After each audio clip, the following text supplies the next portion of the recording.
Welcome back. The details. President Abdel Fattah al-Sisi arrived on Sunday in the United Arab Emirates, accompanied by a high-level official delegation to participate in the World Government Summit, the WGS. Presidential spokesperson Councillor Ahmed Fahmy said Egypt's participation as the guest of honor in the summit stresses President Sisi's keenness on reviewing the most important strategies of the government on the economic and developmental levels within the current global crises.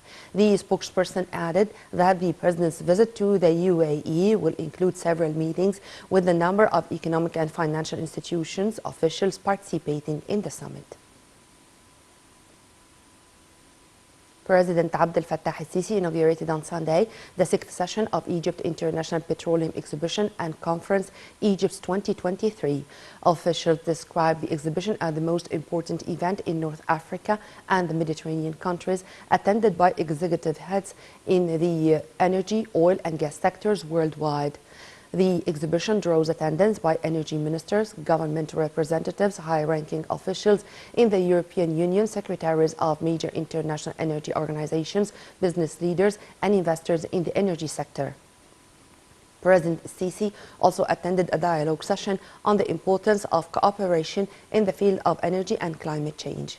He said the Mediterranean Gas Forum plays an important role in the increased gas discoveries recently. The head of state also stressed that the Eastern Mediterranean Gas Forum helped in absorbing the negative effects of the Russian-Ukrainian crisis.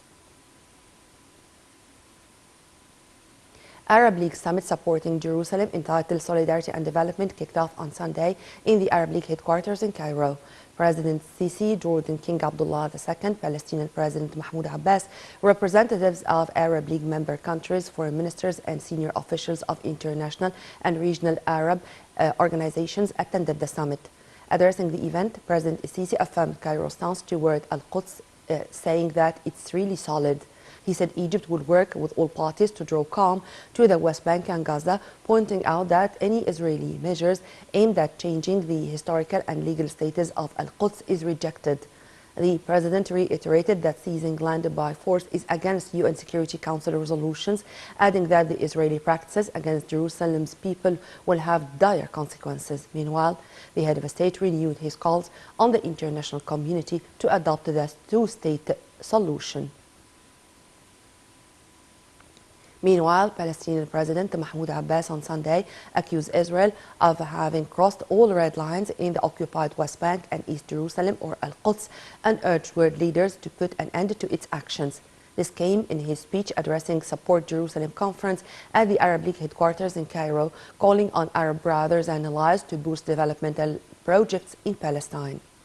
He asserted rejection to all attempts to terminate the Palestinian cause and a refusal to the Balfour Declaration.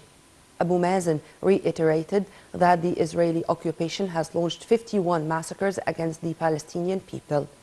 He said Jerusalem needed the support of Arab and Islamic nations, and the Palestinians will resort to the UN Security Council for the two-state solution.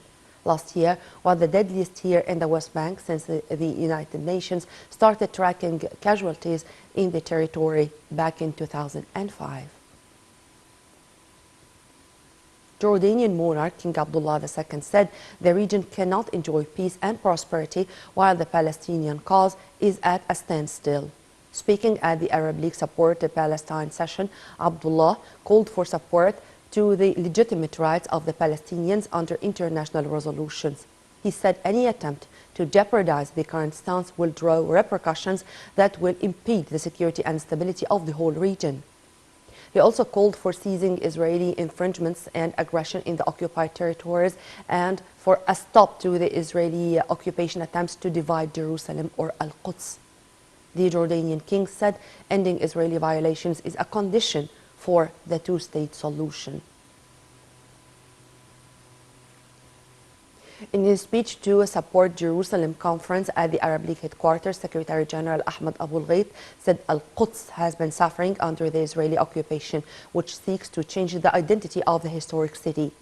He said holding the conference came upon the implementation of the decision of the Arab Summit that was held in Algeria last November to support the resilience of the Palestinians in Al-Quds.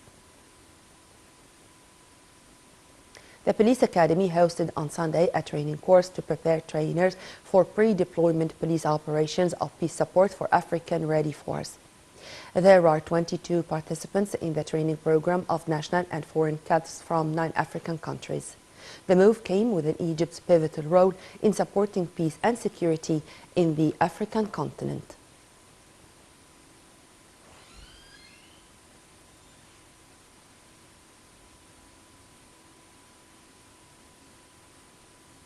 The UN denounced Sunday a failure